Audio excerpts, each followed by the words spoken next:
Kia timing belt replacement on a 2005 Kia Amante. Water pump all the pulleys. New belts. Drain the block with distilled water, new antifreeze. New power steering fluid. New power steering and alternator belt and pulleys. Spark plugs. New valve cover gaskets. New thermostat and oil and filter. I'm Bill Tate, retired from Tate's Auto Service, 80 years old and still working. That's what keeps me alive. Wonderful love story about me and Brenda, reunited after 54 years, and now I'm taking care of her car. Much more to this story, but actually this car is now mine. I won't go into the details. First, I removed all the engine covers and the front timing belt covers and drained the antifreeze.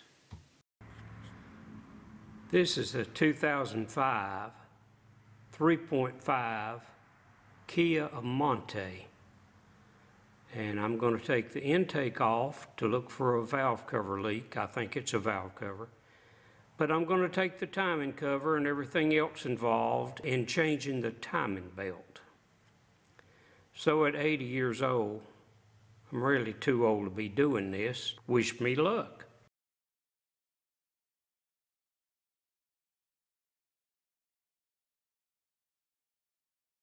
There are many good videos on timing belt replacement on YouTube, and they were helpful to me.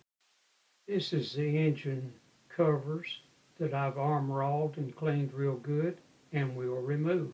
I bought a push pin assortment from Amazon because many of these plastic retaining pins were broken. These are the instructions that came with the timing belt kit that I bought from Gates. It contains the tensioner and all the related pulleys, the belt, the water pump, gaskets. But the power steering belt and the alternator belt pulleys I had to order. Let me explain to you how I think this timing belt tensioner works. It comes with a lock pin installed, and you may have to remove that tensioner if you don't get your belt right first time. You can push that pin back in that tensioner and install the lock pin by putting the tensioner in a vise and very slowly push that pin back into where you need it. Of course, that tensioner maintains the proper tension on the belt. I understand that, but it also serves as a dampener to keep that adjustment from moving too quickly. And because there must be fluid in it, to reset that and install the pin, you have to press it back in with your vise, the pin back in, because there's an orifice in there evidently. These antifreeze drain plugs for the block probably had never been removed because I broke a socket trying to get them out. I didn't think I'd ever get them out. It's so close, but as you see here, the front one is by the oil dipstick tube, and I did eventually get both of the plugs out and drain the block.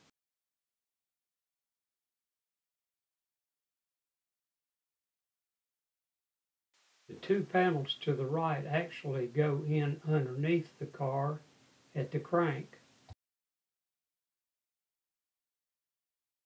And of course, this is where the lower panels go. This is a view down to the water pump and crank. And this is after the engine support had been removed and the engine supported. There are so many electrical connectors associated with removing this intake. You really should take tape and mark both ends of the connectors. Be sure that there is absolutely nothing around this intake that can fall down in the intake ports because it's a direct shot into the engine. Cover the intake ports as soon as you remove the intake. And there are many vacuum lines going to this intake too, so you need to mark those. The Kia has a waste spark system, so GM calls it, where one coil over plug fires two cylinders, of course one being a waste spark, not needed. There are many bolts on the back side of this intake that are hard to get to. Remove the two bolts at the EGR valve instead of trying to take the EGR valve off the main tube. That would be hard to do. So the intake is off, valve cover is removed, the spark plugs are out, and the holes plugged with paper towel. The intake ports are covered. To remove the thermostat, you need to take the air box and air filter completely out of the way. Rubber plugs at the end of the cam do not come in a valve cover set, and mine were just barely seeping. I cleaned the plugs real good with lacquer thinner, the head too, and used Permatex Ultra Black to seal them from the outside. That will work really good if you clean them good. Red arrow shows that when you put the valve covers back on, you need to put a little bit of RTV in the corners where those red arrows are on both ends to prevent a leak. That's the way it was from factory too, by the way. Like I said, the engine support will have to be removed. But there's also an alternator bolt that has to be loosened. You cannot take it all the way out. There's not enough room. But luckily, the bracket has a slot in it that bolt fits in where it'll just slide out when you loosen it. You'll see what I'm talking about. Power steering reservoir has to be removed, which is simple, and the engine support bolts, of course. And this shows the timing belt. The engine mount is still in the car. There is enough room to move the alternator back and out of the way, but it is close. Note the upper bracket on the water pump. This timing belt pulley adjustment tool works so well, much better than snap ring pliers, and it's well worth it to buy it, trust me. Previous photo shows the tool, and the two pins on that tool fit where the two yellow arrows are at the top center of this photo that shows the adjustment pulley for the timing belt. B shows the locking clip for the tensioner. This is the old tensioner with the pin removed. X is where the power steering idler pulley goes, adjustment pulley. C is the adjustment bolt for the power steering. Clockwise tightens, left loosens. E is a bolt you don't remove. Leave that tight. That tensioner moves that hinged piece on E that the adjustment pulley for the belt is attached to.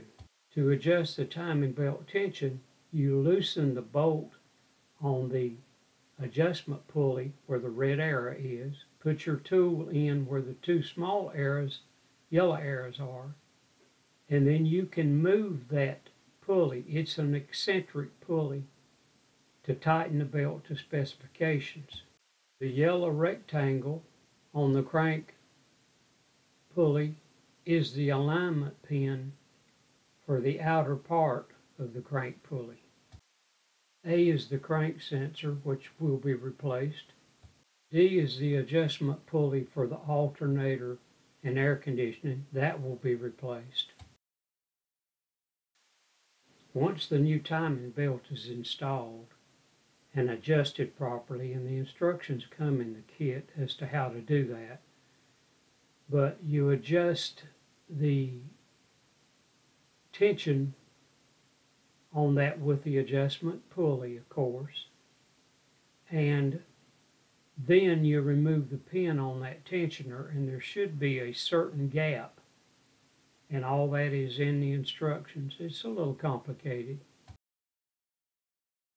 The air box has to be removed with your air cleaner in it to get to the thermostat. Self-explanatory. I had to heat that Torx bolt to get it out of that bracket. More on that in a few minutes.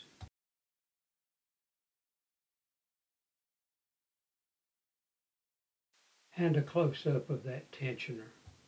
That left top is the power steering pump. The vanes on the crank B actually pass through the crank position sensor A, and over on the left shows a gap between the tensioner and the adjustment arm. That gap actually looks about the way it should when the job is complete and the belt is on and the tension's proper. And you can see the lock pin hole. Of course, there's no lock pin in it now. This photo shows why the power steering reservoir has to be removed in order to get the engine mount bolt out. I have supported the engine with a 2x4 going all the way across to the transaxle for better support without damage. And this is the engine mount I removed. I want to show you a little video of a borescope tool, a borescope camera that I bought from a China company, and it was only like $8, and man, does it work good for what it is. You can use it with an Android phone, a desktop, or a laptop. It has a built-in light that's adjustable, and I'm really impressed with this camera for what it cost. You can Google that. I'm sure there's some U.S. companies that sell that camera too. This is showing the intake through the intake port on this Kia. This little camera works well, but it's awfully tricky. And even though it's got a bright light, it doesn't show up as well as I'd like for it to. This is showing the intake valve on this 2005 Kia. Just wanted to see how this would work, and this little camera would work on the valves and ports. This camera does real well, but it is very tricky to use.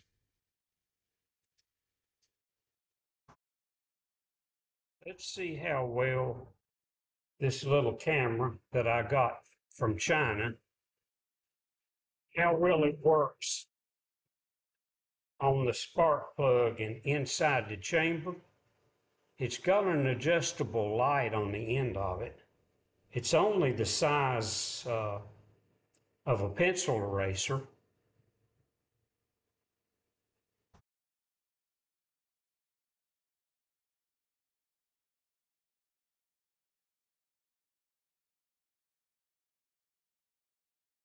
Now it's actually inside the cylinder.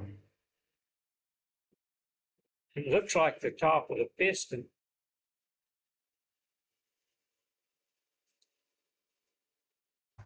It is. It's the top of the piston. You can see some accumulated carbon.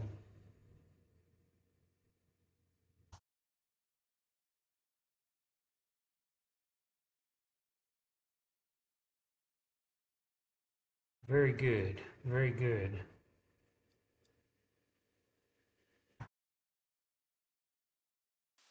Okay, I have the valve covers off.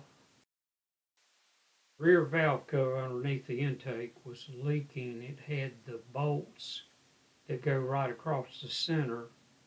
They were loose, and there's a seal on each one, and so the oil was coming up by the seal, by the bolt. I have the 3-bolt thermostat housing loose to replace the thermostat. It took a long time to get heat on this Kia, but this thermostat must be weak. It wasn't stuck opening too soon.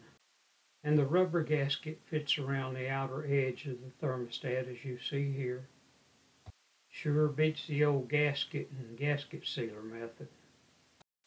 The air filter box is out of the way, and you can see the thermostat over on the mid left. Believe me, it'll be worth your time to take some yellow paint and mark all the timing marks, including the crank pulley. Marks on the back side of the gears as well. And this is the timing mark on the engine block, and on the crank gear there is a dimple on the crank gear tooth. And you can see the 1/2-inch drive insert into the crank, and that really comes in handy because you need to turn that timing belt after it's replaced a couple of turns so it settles in.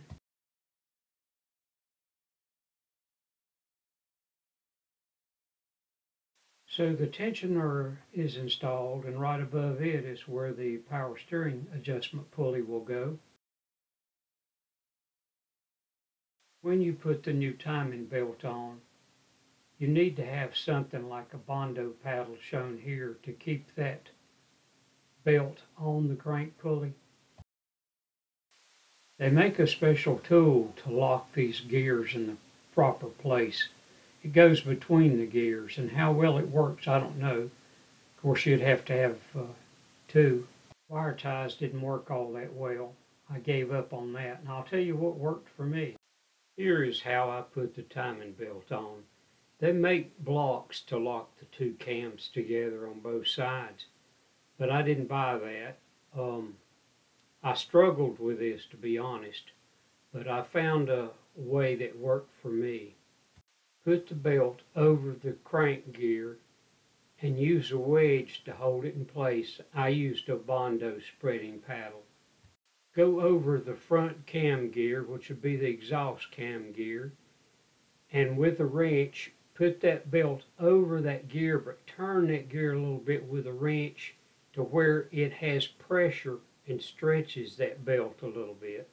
Use these 1-inch wide paper clips to hold your belt on the gear. Then go on to the intake gear next, the front intake gear, and do it the same way. Use your wrench on the gear and make sure that that belt is being stretched the whole time. Not hard enough to turn the crank now, you don't want that to happen, but that belt has to be extremely tight or it will be one notch off. That was the trouble I was having.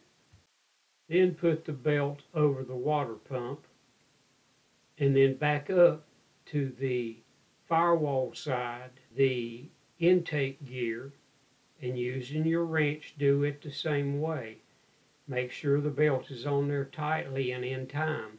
Now the problem with the intake and exhaust cams on the firewall side, they're in such a way that they're really spring-loaded hard, so it's a little tricky to get the back two gears.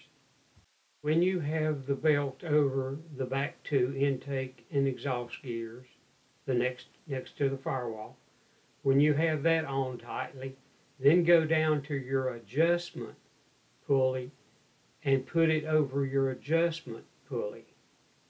And then you tighten it. After you make sure the timing marks are still lined up, you tighten the adjustment pulley to the specified torque, and then you pull the pin on the tensioner. Rotate the crankshaft clockwise 1 turn, and counterclockwise 1 turn, and back clockwise to the timing mark, and make sure all your timing marks are lined up. There is no room for error here. It has to be on the money. And I'm going to bottom line this and repeat this one more time. The belt has to be stretched over the gears as you go. If you don't stretch it properly, it will be 1 notch off. You stretch it just hard enough that you don't turn the crank. I hope you can follow this. It's hard to explain. This by far is the most aggravating part of this job, the hardest to get right, especially for someone who's never done this before. Timing marks have to be exactly right on all your cam gears and at the timing mark on the crank gear. Don't even think about putting it back together until they're right. This shows the timing mark marked on the back side of the gears and using a mirror to look at them. Self-explanatory. And its center top is where the pulley for the power steering goes. To the left of the slot is a bolt. Turn right to tighten. Clockwise to tighten. Now this photo and the next series of photos was taken with the little camera, the borescope camera, and it does real well.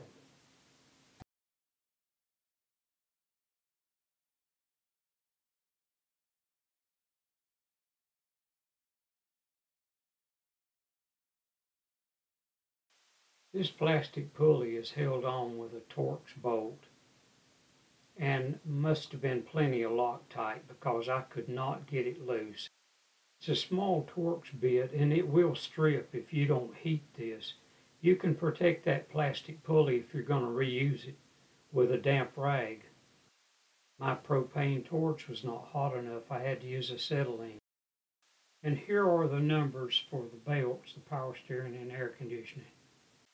Once the water pump is on, don't forget the upper bracket, shown where the two arrows are. Of course, the water pump goes on before the timing belt. The timing belt is the very last thing. You might have a sealer in mind that you'd rather use, but I use the Permatex Ultra Black, coating both sides of the water pump gasket with just a very thin film of Ultra Black. Best way is to put vinyl gloves on. That way I don't get it all over my hands and I can just squeeze a gasket between my thumb and index finger with the Ultra Black to get the right amount. Move that water pump O-ring, and when you start to tighten that pump on, you'll actually feel it give where it snaps into the back of the water pump. Close-up view of that.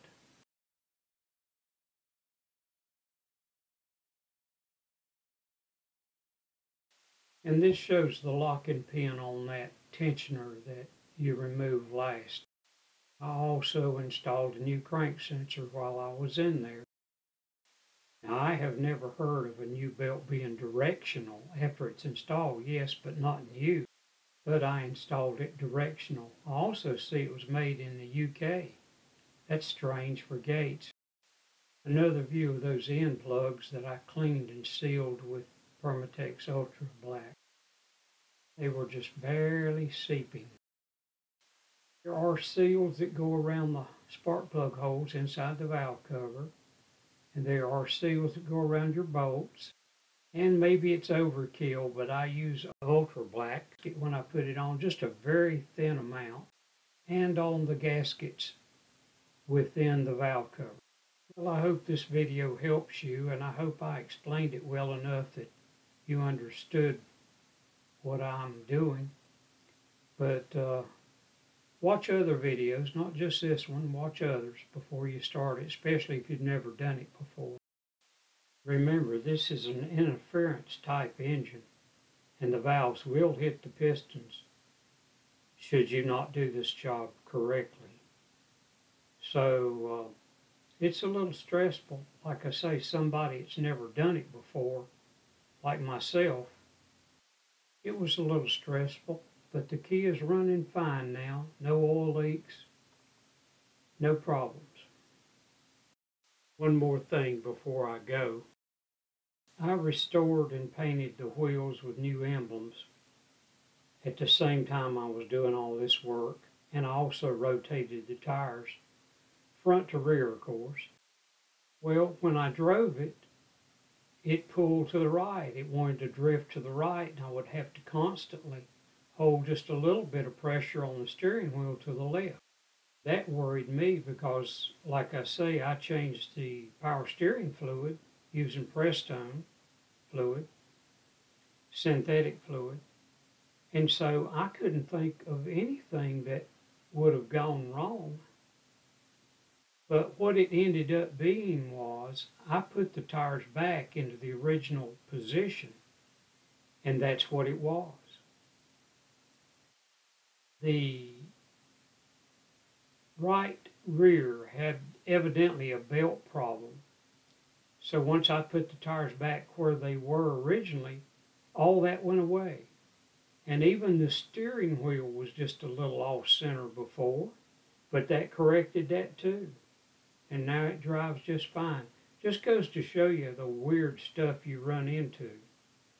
And I've been working on cars since I was 15 and turned pro at 18 working at a Ford dealership. And I've only run into one tire problem before like this. So it's really rare that it happens, but it can happen. Good luck. Stay safe.